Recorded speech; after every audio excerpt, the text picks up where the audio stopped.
इंसानी जिस्म में सबसे लंबी हड्डी कौन सी है? इसका जवाब है रान की हड्डी। इंसानी जिस्म में कौन सा उज़ू खून पैदा करता है? इसका जवाब है हड्डी के गौदे। इंसानी जिस्म का वो कौन सा हिस्सा है जो बिजली पैदा करता है?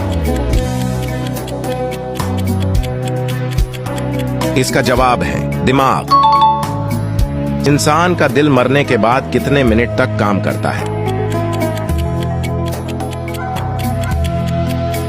इसका जवाब है 20 मिनट तक। इंसानी जिस्म का वो कौन सा हिस्सा है जो सारी जिंदगी एक ही साइज का रहता है?